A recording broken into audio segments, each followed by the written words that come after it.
Howdy folks, it is Diecastbuffet here again, and today, well, we got one awesome 2016 diecast here, guys. It is the 2016 Joey Logano Ford Fusion from Team Penske's. Is that the 50th anniversary? I can't tell if that maybe that's I don't know, something to do with their sports car stuff or IndyCar stuff, but nonetheless, this is a very cool diecast, and believe it or not, it's actually getting very rare. The mid-2010s Penske machines are drying up, so this will be a diecast a lot of y'all have not seen yet.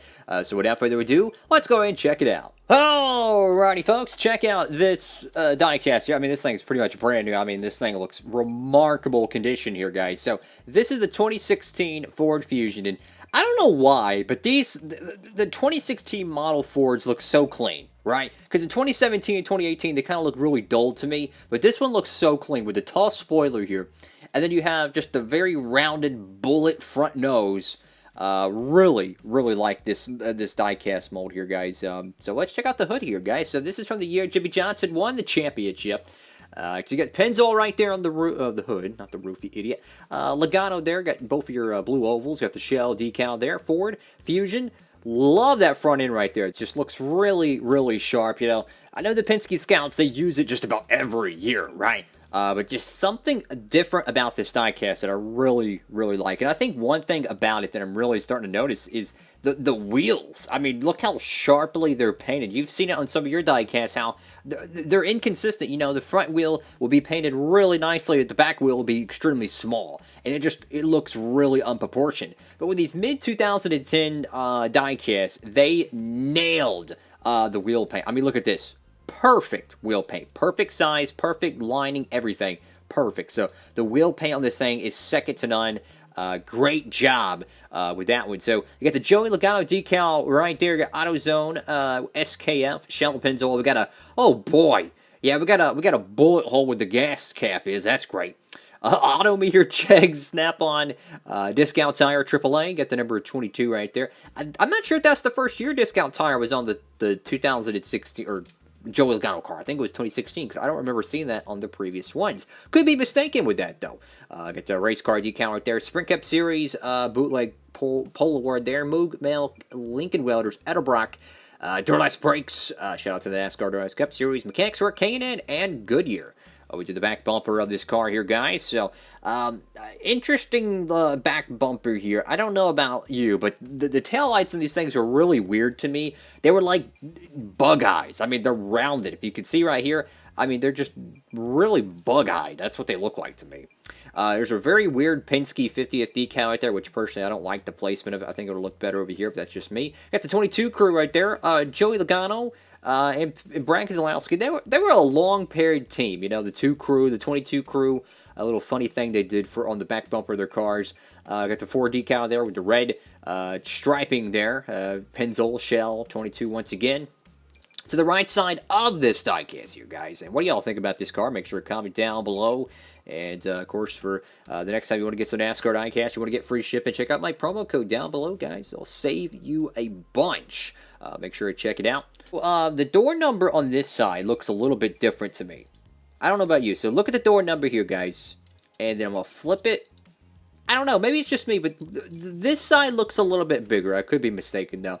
But I love the Penske Scouts paint scheme because, not because it's a good-looking car, but because it's become iconic. It really has. It has become sort of Penske's Budweiser 8. It has become Penske's Lowe's 48. It has just become one of those paint schemes, regardless if they win or not. It's just become so iconic. It's like Craven's Tide Ride, you know? Every time I think about Ricky Craven, I don't think about him driving the Kodak, whatever, tobacco car, whatever it was.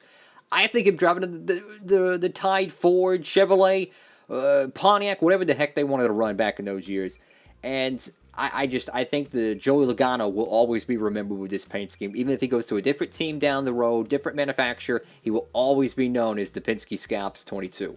It's got 22 right there on the roof, and it's also a mini throwback to Kurt Busch, because Kurt Busch and AJ Allmendinger were the first two to really adopt this paint scheme after Keselowski came on board in 2011 as a full-time driver in the 2 car. Kurt Busch went to the 22 for 2011, and that was a very short-lived stint in the 22, and an AJ Allmendinger, and I think Sam Hornish Jr. as well. So, just kind of a mixed bag of drivers, but it is the same paint scheme Kurt Busch did drive back in that 2011 season.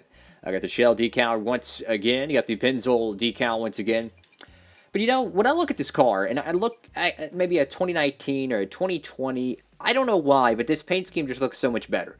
And I think it has to do with the wheels. I truly think the rims on this car set it apart, because they are perfectly painted, because you'll see a wheel on the newer Cup cars how they'll be perfectly, one of them will be perfect like this, and then this one will be really lopsided, right? It'll be either too wide or too small. These are perfect, and you know, it's like when you're building a custom car, you want to make sure your wheels look exactly like this. You don't want to have inconsistencies. You want to have a consistent wheel paint job, and I think they did a phenomenal job with these mid-2010 production run 1/64 scale diecast. Another great example is Joey Logano's Hertz Ford Mustang from, I think, 2015 or 2016. It was in the Xfinity Series. Anyways, it had yellow wheels, and it was absolutely perfect. It was either Logano or Keselowski that drove it, but it was absolutely perfect, and it just shows you that that was one of their quality checks back in those seasons. The box design, though, well, the box is for, you know, a little bit worse for wear here, but, you know, it's still a beautiful, beautiful diecast from the years gone by. But it's crazy. It is absolutely crazy to me that the Joey Logano cars and the Brad Keselowski cars from, like, 2014 to 2017, I'll even throw in 2018. Good luck getting a Joey Logano 2018 shell car, believe it or not. Those diecasts are drying up pretty quickly. I could not believe it. You think for a paint scheme, that's the same thing they release every single year. The Miller Lite 2, the Shell Pennzoil 22. You think they would not be a popular car. And maybe that's why they're so rare nowadays. Because maybe they didn't produce as many of them, right? It's the same paint scheme every year, so why would people want to buy it? And I think that is actually making these cars even more popular now, because they're getting harder and harder to find.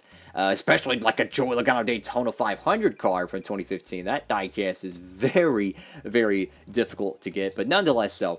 Really like this diecast. If you have an opportunity to pick up this car, make sure you do, because the wheels on this thing really set it apart, and just a beautiful, beautiful Ford Fusion diecast. My biggest pet peeve for the 2018 Ford Fusions is the short spoiler. While it looks really, it doesn't look that good on a diecast in my opinion. It races a lot better on the racetrack, right? But the tall spoiler with the bubble nose looks really good in my opinion. And you know, it's funny I mentioned that 2011 season, because I have the 2011 Brad Keselowski right here, guys. This is another great example of how you paint freaking wheels. I love this diecast. Oh my god, what a beautiful, beautiful car. The 2011 Miller Lite Brad Keselowski car.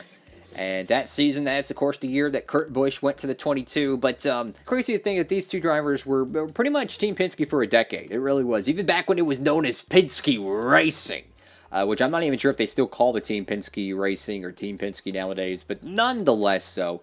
The Miller Lite number 2 is always my favorite Brad Keselowski paint scheme ever.